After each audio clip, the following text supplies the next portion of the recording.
we're here with our mascot, the Story Dude. So please, like the video, subscribe to Story Dude, and let's get into the stories. I, 25 female. Feel like my husband, 26 male, is trying to sabotage my sleep, but I don't know why. We've been married for 2 years and he's been a self-employed business owner for 3.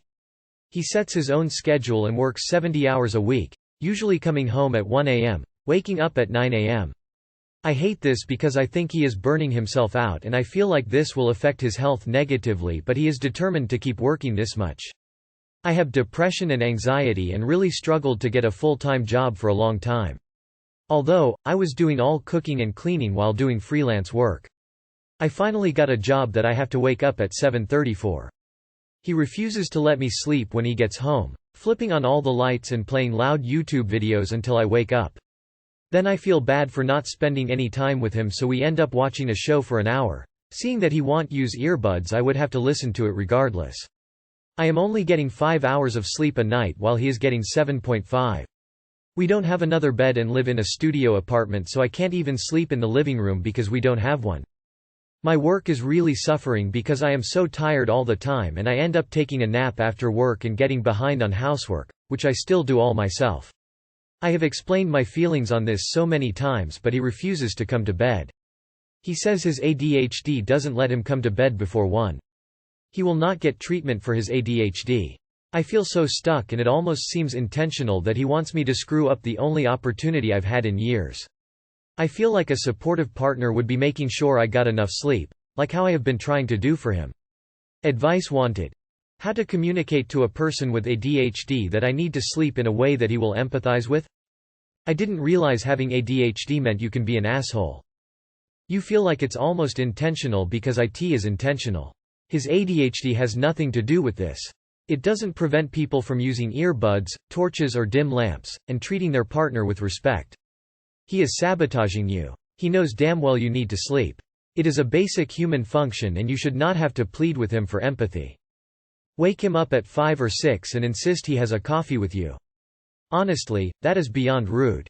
Show him this post. Tell him he is insensitive and doesn't value you in the slightest. If my significant other sleeps on the couch for whatever reasons, I tiptoe around and avoid every sound just to not wake her up. Sons talking about ex's new wife and baby are driving me insane. Lord help me, this is probably more of a rant than anything, but I'll take any of y'all's advice anyway. Lord save me. I can't stand listening to my sons talk about my ex's new wife and the damn baby they have on the way. First of all, I'm 99% sure this woman slept with my ex while we were still married. I can't prove it and he says there was no overlap between the relationships, but I really don't see how a man could just up and leave after 7 years with no other woman and then all of a sudden 6 months later pretty little Claudia conveniently comes into his life and they start dating. Of course the boys LOOOOVE her right away and cut to a year later and now they're married. So I'm sorry, I don't believe there was an overlap lol. Anyway, back to the point of this. Now pretty little princess is pregnant and of course it's a girl. My boys are over the moon and I just can't stand hearing about it. How they're getting to help decorate the nursery. Help name it. Oh my god, it's non-stop when they're at my house. I know I can't tell them to shut up, but I want a lol. Today one of them asked me if when the baby was old enough if she could have sleepovers at our house. I was like, no, I don't think so. My ex and I don't talk aside from things about the boys and Claudia avoids me like the plague even though she invited me to her baby shower, which I thought was laughable and so awkward. Anyway, I don't know how I'm going to deal with this until the baby is born. Hopefully once my sons realize the kid isn't going to be much fun for the first year they'll finally shut up about her. Have you gone to therapy after your divorce? If not, then it will be helpful to heal and process things. The little girl is innocent in all this and she's your son's half-sister. They deserve to have a relationship with her and it's best to try and process that before they get older. Of course you're allowed to feel these feelings on the inside. But, I think you need more therapy. The opposite of love isn't hate, it's apathy. You're not there yet. The kids need to be able to talk to you, so you need to let them. It's gonna be difficult. Rally family, friend, and therapy support. Boyfriend didn't offer to come see me after I had surgery. I, 23F, was diagnosed with appendicitis after I had had some intense stomach pain all day. My mom is the one who took me to the that night, and we stayed at the hospital until my surgery in the morning, and then I stayed an additional night after surgery. We kept my boyfriend, 23M, updated about everything that was going on. After my surgery, he didn't even offer to come visit me in the hospital, which really hurt me. We had been texting on and off throughout the day. He would ask me how I was feeling or what the doctor said, but that was the extent of it. We have been together for 6 months, and have talked about our future together. I love this man, but the fact that he didn't even offer to come see me or even ask if I needed anything really made me rethink some things. I'm not sure if I'm overreacting, but I know my feelings are truly hurt. Thanks for all the feedback, guys. I tend to be an overthinker, and I struggle with anxious attachment issues. It was definitely a communication issue. I expected him to ask if he could come and see me because I thought it was a given. I have bad medical trauma from a car accident I was in when I was younger, and he didn't say anything because he felt I would rather him not be there since I didn't speak up about how I was feeling on the situation. I can absolutely see his side, and we've both reassured each other of our feelings. Now we will know for future things like this that may come up. Hugs. Not a good sign if he didn't ask to come to see you. Asking my husband to choose. Update added to end of post. My husband, 49 male, and I, 48 female, have been together for 18 years. In previous years we enjoyed a very adventurous, kinky, playful sex life that sometimes included other people. It was always consensual and fun until 6 years ago when my son was murdered. He was 21 years old. My husband is his stepfather and had been in my son's life since he was 9 years old. While my husband grieved, of course, and still does, I truly lost it.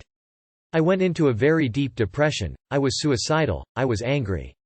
I spent time in psychiatric units, I was on more medications than I can remember, antidepressants, antipsychotics, seems every month they wanted to try a different combination. They even tried ECT treatments. I only give all those details to express how bad off I was. I did not want to play, or have sex or smile or laugh or anything. I couldn't eat, I couldn't sleep, I couldn't concentrate for longer than 2 minutes. I lost interest in everything. My husband did his best to support me, he really did. He visited me in the hospital, he told me he loved me, he cried with me, drank with me, remembered our son with me. But he had his needs, as they say, as he said, and since I wasn't interested, did I care if he continued with others without me? Honestly, at the time, I didn't care. One less thing to feel guilty about, you know? The others for us had never been relationships beyond sex or whatever. He assured me that wouldn't change. About 2.5 to 3 years ago there was one that stopped being casual. It's weird because she doesn't even live anywhere near us.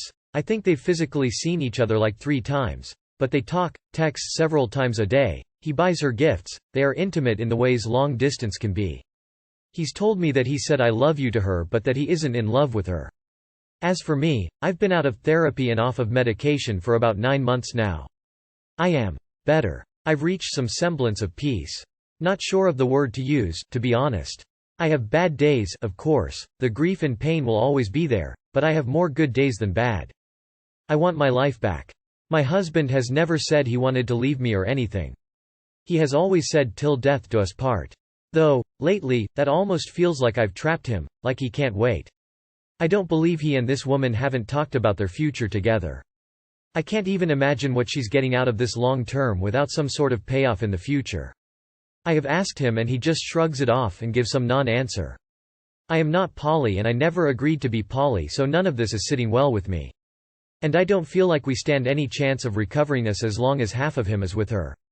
I feel like he didn't hold up his end of things by catching feelings for her, and I feel hurt that he didn't hold space for me to work through the grief and trauma of my son's death. Yet, I'm afraid if I give him that ultimatum, I won't win. He won't choose me. I love him, I don't want to lose him. I feel like I either stay miserable in this relationship where now I'm not getting my needs met, or I risk losing my marriage and family. I have 2 other older children, we have grandchildren, we've made a life for 18 years. I don't want to be alone and I don't want to share. I literally don't know what to do. Edit to update. I am not very Reddit savvy, so I apologize if this is not the appropriate way to reply. First, I want to thank you all for the comments. I have read every one with an open mind. Some have been validating. That's always nice lol. But all have been thoughtful and eye-opening and have given me lots to consider. I'll try to respond to some of it here. There are reasons I still have hope. I do believe he loves me, still. Maybe not as much, maybe differently, but he chooses to spend his time with me. Outside of work he is home, always. He travels often for work. No, not to her or her to him. He literally rides in a helicopter offshore. It would be impossible. I take him to the airport. I pick him up from the airport. I get a copy of his travel itinerary from work. There are no meetings behind my back. Not because I need to know his every whereabouts, either. He could go visit her, or she him, anytime they wanted to. I am not his keeper. He chooses to be here.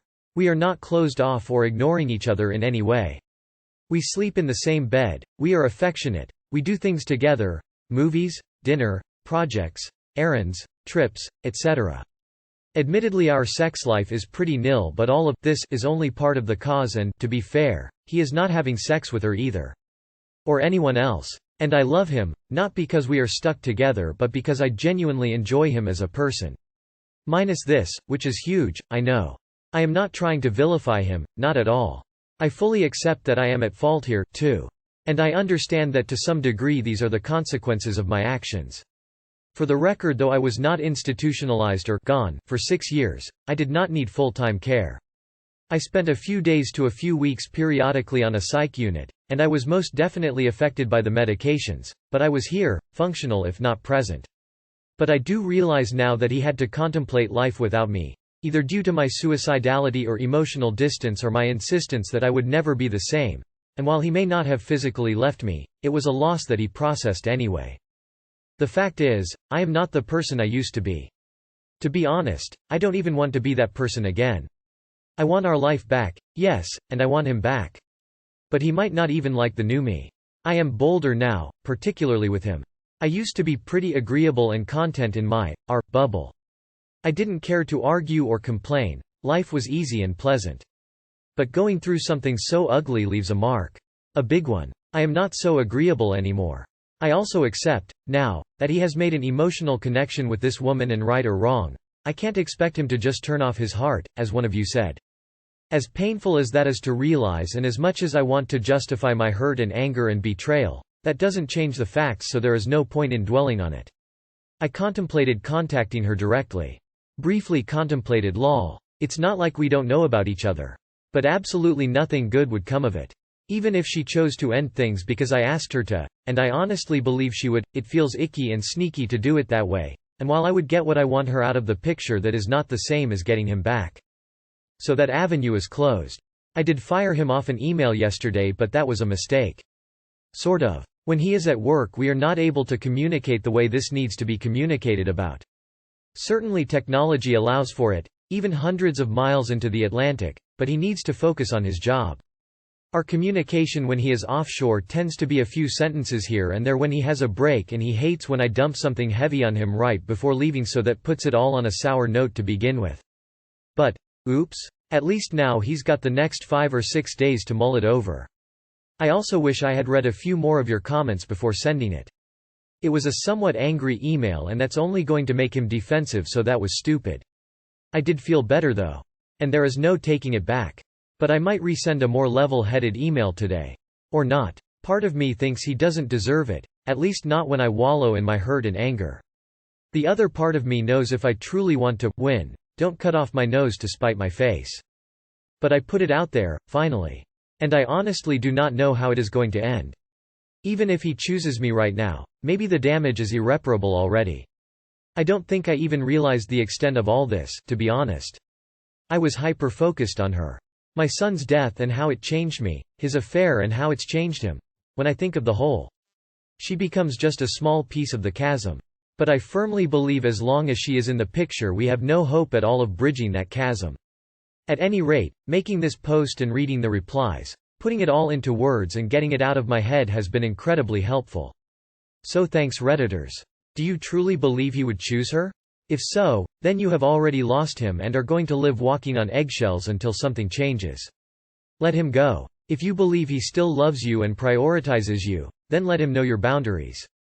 You are not asking for too much. You have suffered a horrific tragedy and it takes time to put the pieces of your life back together. I would have to suggest to rekindle your emotional connection with your husband. I could never fathom the loss of losing a child, but I understand personal losses. Go in for couple counseling and there you to ask if given an opportunity to take a clean break and start being exclusive. It's on your husband now whether he will make it work with you or with his fling.